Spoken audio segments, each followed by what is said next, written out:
and welcome to the pod. I'm Nathan Fink. I'm Jasmine Torres Allen, and this is New Hampshire Family Now, a show about building family in the Granite State.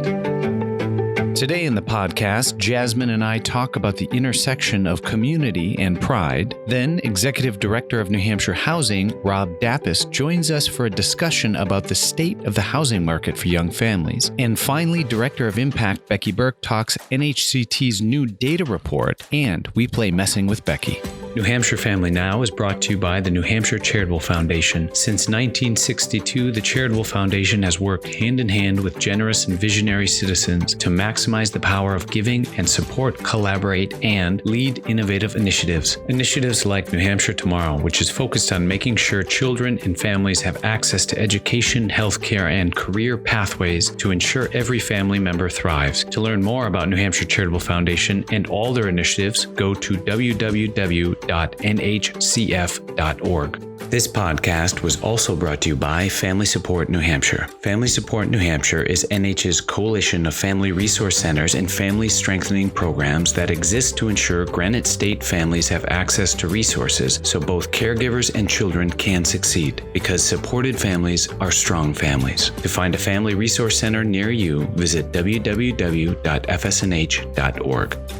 Hello and welcome to the pod. Jasmine? Yes. I just got a text on the way here from my stepmother who said, I love Jasmine. Oh, that's so great. Yeah. I was on another podcast called Mame and Mom, and they had listened to the podcast and they were like, I didn't know about this podcast because they do like New Hampshire moms and stuff like that. And I was like, yeah, you guys should tune in more often. Tune in and come on. Yeah. Because I'm like, there's obviously a lot of room for a lot of voices, though the podcast world is crowded. Yes, it's saturated market, but right. It really depends on your audience and like personality wise, because I feel like that's what draws people into a podcast. Yeah. It's really the voice and the personality of someone. And I think it was my wife was saying this, that when she loves a podcast, it feels like she's in the backseat of a car. That's so great. That's exactly it. So anyway, I think so now that June is upon us, I keep thinking this is the time that in our role in nonprofits, we lick our wounds and think about what we could or should do. Oh, yeah. We are definitely in that reflection mode of what we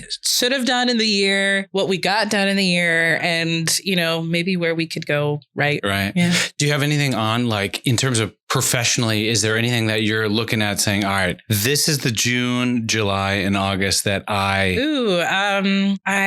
am definitely trying to put together more of what next year is going to look like in terms of what I say yes to. Yeah. I have a tendency to be like, yes, I'm going to do that project. Yes, I'm going to do that project. And then I run myself into the ground. Have you figured out how to say no yet? Actually, a friend of mine last night had told me that there was a nicer way to reject, a project or, maybe working with someone. And the phrase was, unfortunately, I can't support that growth right now. Oh my gosh. And I was like, ooh, that's a great way to say like, hey, I can't work with you right now, or I have to say no to this project, and hopefully connect them with someone who can support that. Also, it's a little bit confusing, which is nice.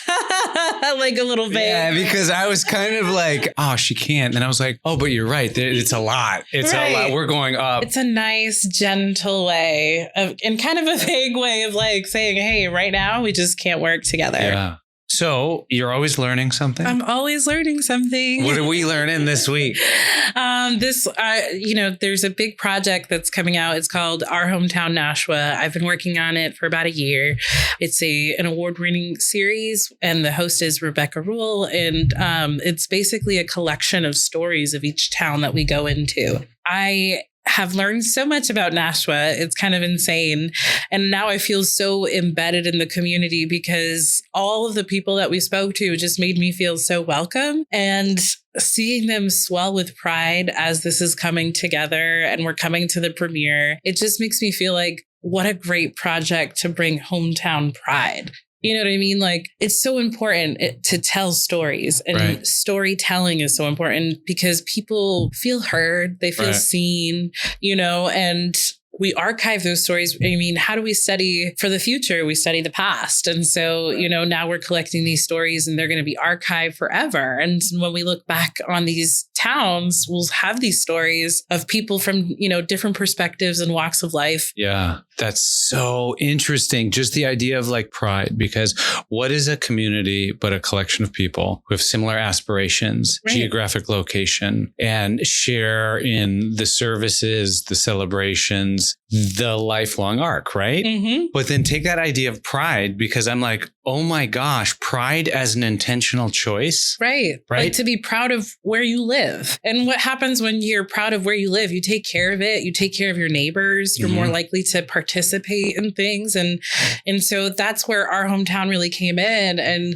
I saw all of these community members come together. And the coolest thing was like, hey, how you doing? As they're coming in to tell their stories, like, how are the kids? And, so you kind of see those like community ties. And then you hear like the stories of all the organizations and the community volunteers. And you really start to see that people love where they live and they want to take care of it. They want to collectively work to take care of it. I just got chills because it's Pride Month. Right. And I've never considered the idea that pride as an outward and intentionally loud choice and what that does for a community. Exactly. And so that's why I've been learning a lot around that storytelling aspect of like, we collected these stories and now we're building community along with these stories. And it just brings in that, that warm feeling that you get of like, wow, this is New Hampshire. Like there's places like this in New Hampshire, and that brings you even more state pride. And it's funny because the idea of having pride as a choice and having pride in all of it. Right. Yeah. The good, the bad, the ugly is what I say. Like you just got to be proud of,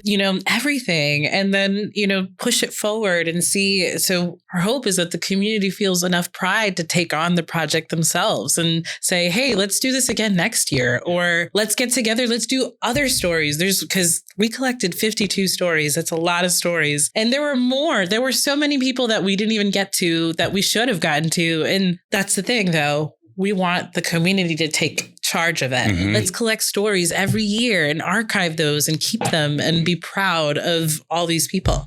Any particular stories that you can recall that kind of stick in your memory? So funny one was the crew and I were taking a tour with one of the tour guides, and at the Abbott House in Nashua, they have this display of over 100 wedding dresses of all of the Nashua women over time. And so it was like just beautiful. It's in a beautiful exhibit. And the tour guide walks us in, and it was a huge door. And the crew and I were kind of like looking at each other. We were like, why is there such a big door? Like, why back in the day did they need such a big door? And she quietly goes, for the hoop skirts and the coffins. And we were like, what? And she was like, yeah, the hoop skirts and the coffins. So back in the day, they had funerals in their homes because there weren't funeral homes at the time. You were shown in your home. And so your door had to be wide enough for a coffin. And then at the time, ladies wore really, really big, dresses, ball gowns, that kind of stuff. And so she was like, the door had to be big enough for your hoop skirt to fit too. And so I was just like, that was the funniest and wildest thing that we created doors for fashion. Proper entrance and a proper exit. Yes, exactly. Is there anything else we should know about what's coming down the pike? Absolutely. New Hampshire PBS is participating in New Hampshire Gives. So if you want to donate, every dollar that you donate will be matched to our $10,000 donation that was so generously given to us. And so any dollar that you could do would be great. And we're still going on with our auction too. So if you want to bid on an item, maybe cut some cool stuff, you can check out nhpbs.org/auction. Oh, that's awesome. Jasmine, as always, this is awesome. Thank you so much. Thank you. And when we come back, we welcome Rob Dapice from New Hampshire Housing Finance Authority. Don't go anywhere. Many thanks to New Hampshire's Office of Social and Emotional Wellness for sponsoring this podcast. Started within New Hampshire's Department of Education, the Office of Social and Emotional Wellness consolidates policy development and implements projects and programs that are focused on health and wellness with an emphasis on behavioral health of all students, youth, and families. To learn more about the Department of Education and its many programs and approaches, visit www.education.nh.gov. Today's show was also brought to you by Burgu Media, a full-service media company dedicated to helping nonprofits realize impact stories for print, video, social, and legacy media, and more. Both budget-conscious and grant-friendly, Burgu Media helps your organization celebrate the humans in human services. Learn more at burgumedia.com. And a quick note before we return to the show, mark your calendars because New Hampshire Gives is right around the corner. June 6th and 7th, Granite Staters turn out en masse to support the organizations that make New Hampshire such a wonderful place for our families. Visit NH Gives, where you can search for your local family resource center or other family support programs, or even New Hampshire Children's Trust. Because when we strengthen Granite State families, all of New Hampshire succeeds. Hello and welcome back to the podcast. I'm thrilled to welcome Rob Dapice, Executive Director and CEO of New Hampshire Housing Finance Authority. Rob, I really appreciate you coming to the show. Good morning, Nathan. Thanks for having me. So I'm fascinated by the work that you guys are doing. But for those out there who don't know anything about the New Hampshire Housing Finance Authority, what does it do and how does it function? Sure. I appreciate the question because some people assume that we're a part of the state government and we're not. Some people guess that we're just some kind of mortgage company and we're not that either. We're sort of in the middle. We're an independent body that was established by state law in the early 80s with the mission to finance and support the creation of affordable housing and housing solutions for the people of New Hampshire. And so we do that through a number of different programs. We finance a lot of multifamily rental housing, and then we have a role in overseeing that housing after it's been financed to ensure that it's being rented to people who are income qualified for affordable rents and being well managed. We run home ownership programs that primarily, they're subject to income and purchase price limitations. And so they serve a market that is primarily first-time home buyers. And we run the Housing Choice Voucher Program for those areas of the state that aren't served by a local housing authority. That's the program that's commonly known as Section 8, and do a lot of sort of engagement and research work to help inform policymakers on housing issues. You do have children, right? I do. 2 girls. For some reason, that becomes a very important question because wherever I turn, I'm constantly thinking about childcare and housing in the terms of those two costs for New Hampshire families. So can you give us kind of a state of this state? Where are we currently with housing in New Hampshire? Sure. We're in a really difficult place, and it's gotten more difficult more quickly than I think a lot of people anticipated, even those of us who are sort of in the business and saw the trends converging. And what I mean by that is for some time, we've anticipated that as baby boomers aged but continue to stay in their homes, that's a very large generation by the numbers. And the millennial generation, I think you and I are maybe on the older edge of that. I'd like to think we're still in it. Yeah. But some of our younger peers perhaps are really in peak home buying age. And so these two massive generations are demanding, in many cases, the same type of housing. At the same time, households have gotten a lot smaller. So even though our population hasn't grown exponentially, our sort of demand for different housing types, and particularly smaller housing types, has increased substantially over the last decade or two. And so those factors have been conspiring, I guess, to significantly increase demand for housing, and the private market simply hasn't been able to keep up. Mm-hmm. The consequence of that supply crisis is an affordability crisis. And so we've seen rents increase to sort of levels that I think we would have considered unimaginable a few years ago. They've gone up every one of the last 5 years. And I think the 5-year increase is something in the 30%, 35% range statewide. And there are pockets that are more substantial than that. Mm-hmm. And home prices, 3 quick facts that I think stagger a lot of people. But last month, the average home in New Hampshire sold for $450,000. Average mortgage rate for an FHA borrower, which is many first-time home buyers, was 7%. The typical monthly payment at that home price and that mortgage rate, if you include taxes and insurances that are, sort of reasonable on average, is $3,800 to $3,900. And there's just very few families that are going to be able to afford that kind of payment to get into home ownership. No, that's a terrifying number right there. And I keep thinking about because I'm not originally from New Hampshire. So when I moved in this pocket of 2015, which is right before this incredible climb, and a lot of the research suggested that because of this quote unquote silver tsunami and then this housing for seniors things, that there was going to be a migration towards those single family homes into these kind of larger communes, right? opening up the supply, but a number of factors, as you had kind of alluded to. So do you have a sense what is driving, say, the desire for the housing? Because COVID caused a lot of migration north. It caused some migration north for sure, and it grabbed a lot of headlines. And there are certain areas of the state where it was especially pronounced. So I didn't mention COVID. You'll notice when you ask me what's going on with housing in New Hampshire. Don't get me wrong, it's a factor, but I think it's sometimes misunderstood, and people don't remember how tough it was before COVID, and they think that it just got bad because of COVID. Right. Because a bunch of people from New York and Boston moved up north and were able to pay, cash in hand over asking. Right. No question that stuff did happen and is continuing to happen in some cases, but we don't see that as being sort of a catalytic change in the housing market. What is a more substantial change is that as more people are working remotely, at least part of the time, there is greater demand for larger housing units. And so if you're working from home part of the time, or your partner is, that's going to change your needs and your wants in terms of your housing. And so that's increased demand in a way that sort of is not tied to, population growth or household growth, but just simply preferences. So we're watching these numbers, right? And we're watching this kind of disparity between obviously demand and supply. But what can we do about this? Yeah, well, I think hope is not enough, right? We have to take action because it's having serious consequences for both our population and our families and also our businesses and our economy. And so, I think the good news is that there are a lot more people who are aware that this is a problem than 5 or 10 years ago. And so there is talk at the state and municipal level about taking action. And I would divide that action into sort of two categories. One is investments, and there are ways to invest in housing production that serve those people who are most severely affected by the affordability crisis that we're experiencing right now.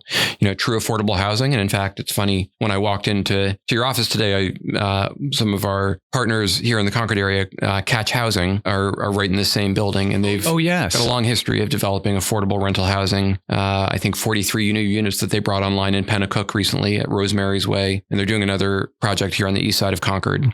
So organizations like Catch are doing a wonderful job, and we're working with them to provide more affordable housing. And that's really important. However, it's never going to be enough. I think at the municipal level, that's where most of the barriers exist that have prevented the market from keeping up with demand. And so I think getting involved in finding ways to have more sort of housing friendly policies at the local level is the most important thing that most people could do. Yeah.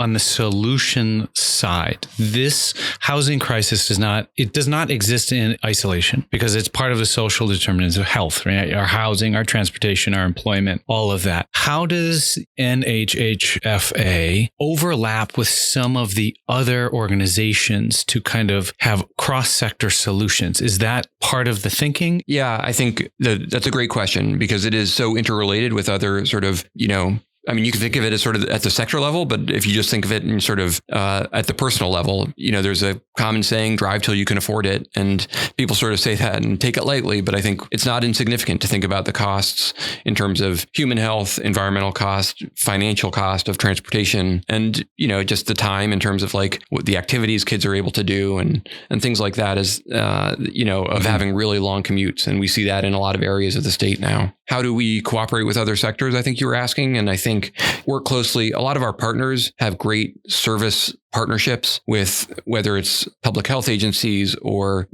different kinds of social service providers that provide supports to the people that we serve so that to help them stay stably housed and healthy. We allocate resources to create affordable housing according to a qualified allocation plan that goes through a whole public process and the governor signs. And that plan incorporates different characteristics that include proximity to services, transportation, access to public transportation, access to jobs, and things like that. Now, the second part of that question really does have to do with hope and aspirations. And you said before, hope is not enough. Mm-hmm. But when you look at housing, when you look at this sector, what is our hope for housing in New Hampshire? I think one reason that I'm hopeful is that it's not a partisan issue. And the more I talk to people about it, whether they're on the left or right end of the political spectrum, whether they're conservationists or, sort of diehard business people or both, a lot of people have at this point been personally touched or know somebody who has been personally touched by the housing challenges that the state is experiencing, whether that's something really serious like struggling with housing stability and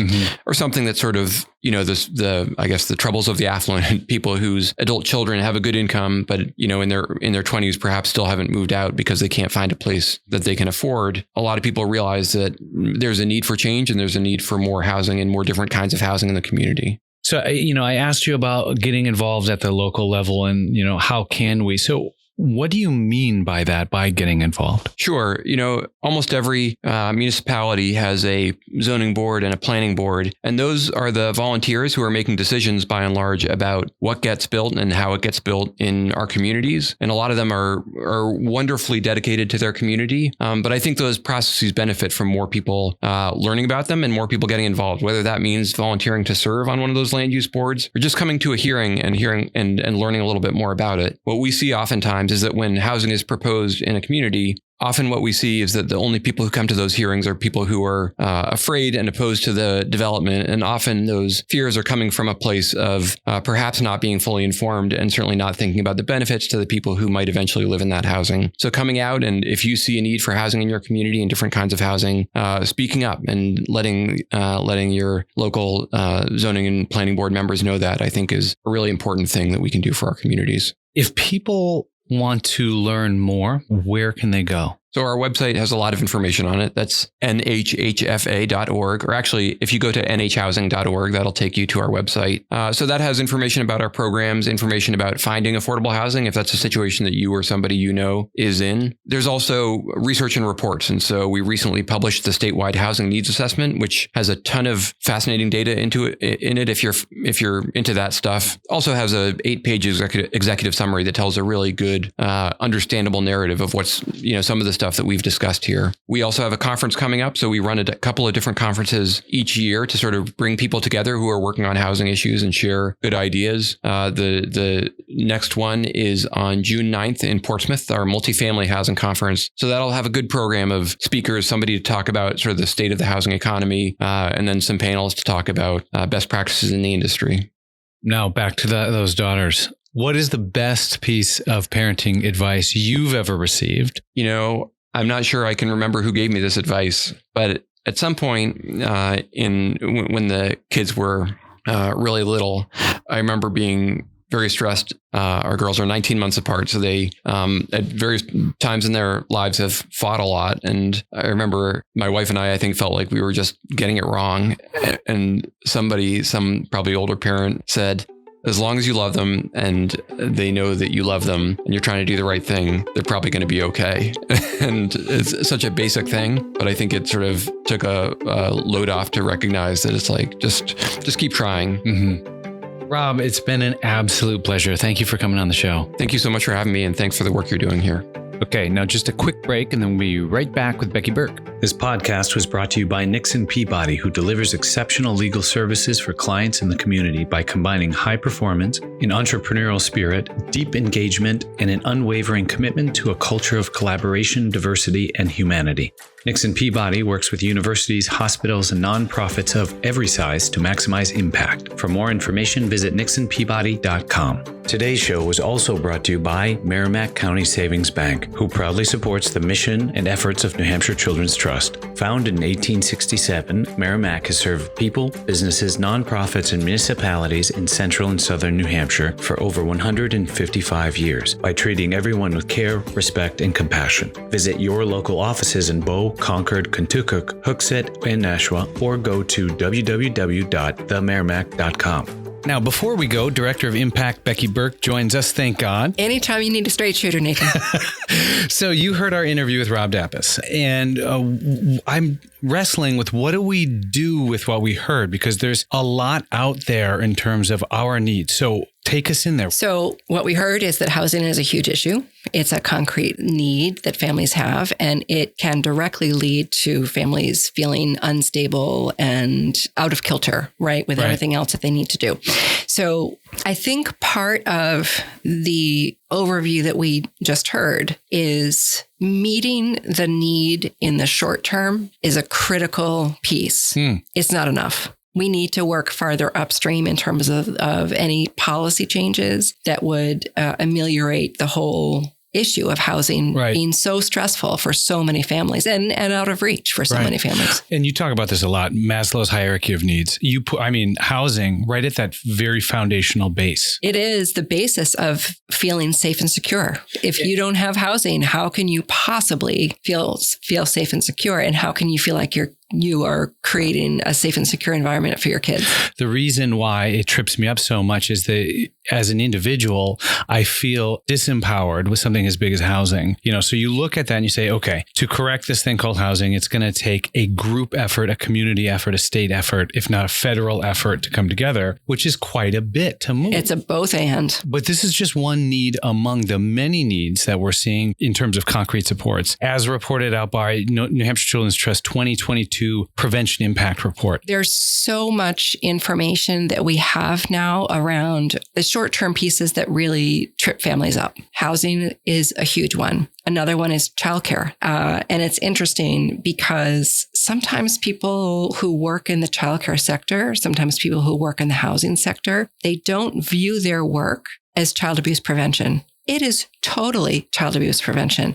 As a matter of fact, just earlier this year, Chapin Hall released some research findings that basically found that difficulty finding childcare is a strong predictor of what will turn into reports of maternal neglect. If there's childcare available, whether it's respite care, whether it's care for a parent to be able to go to work, because often that's the barrier. So housing, childcare, transportation. And most of the pieces around transportation were, I need a car to get to my work. I can't afford new tires. The car broke down. I can't afford the registration fees, whatever it is. So often we talk about families being one crisis away from catastrophe. And one piece creates the smallest little pebble and it turns into a snowball. To the extent that we can meet these basic needs before they create additional problems for the family, the better off the family will be and the better off we all will be. Right. It's funny you say that with the metaphor with the pebble, because all of a sudden what came to mind is a pearl. These things that start as a grain of sand and then collect and gather mass over time, right? And kind of what is at the center of the pearl? Is it opportunity or is it challenge? And I keep thinking, as I see this data report, we're identifying a lot of the challenges that we know can kind of ensconce a family. But we say this all the time. For every challenge, there's an opportunity. The opportunity is always going to be upstream. And what I mean by that is that when families experience difficulties, when they need help, we as a state, as a social service sector, step in to help, right? And we are pulling families, we're pulling children out of the river, right? How many families do we have to fish out of the river before we go farther upstream and look at the bridge that's going across the river and realize there are no guardrails? And those guardrails often involve policy. They involve changes in how we approach system because it's the system that is not working for whatever reason. Right. So often we try to fix the problem as it presents itself at our door. What we need to understand is that making changes in policy or those upstream pieces is essentially making the greatest change possible for the smallest effort. If you're preventing the problem from happening in the first place, you're saving on the downstream effort, the downstream money, the downstream fixing that is often so problematic for society. Yeah, it's just beneficial. Now, are you ready to play? Oh my God. Messing with Really? Becky Berk, who likes data better than people. Here we go again. Way better.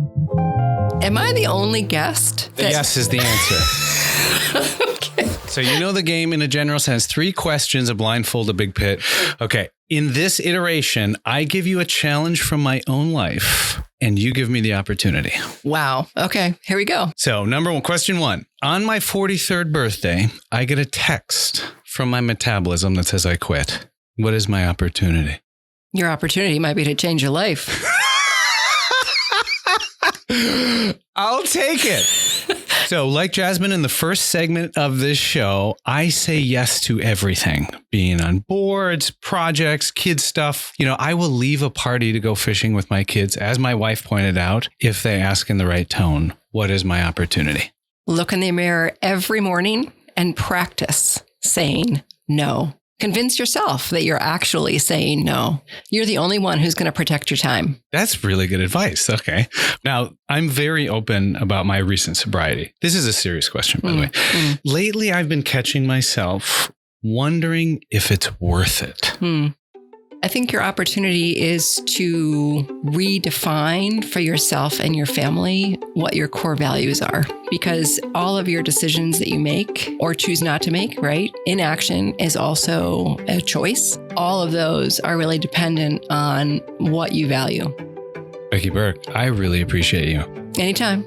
To download your free copy of the 2022 Prevention Impact Report, visit nhchildrenstrust.org. That's nhchildrenstrust.org. Many thanks to the Samuel P. Hunt Foundation for sponsoring this podcast. Established in 1951, Samuel P. Hunt Foundation is a Manchester-based, independent nonprofit that provides grants primarily for the arts, children and youth services, faith-based organizations, educational institutions, healthcare, and human services. New Hampshire Family Now is listed on Apple Podcasts, Spotify, Google Podcasts, Amazon Music, Stitcher, iHeartRadio, and more. Listen wherever you get your podcasts or ask your smart speaker to play New Hampshire Family Now.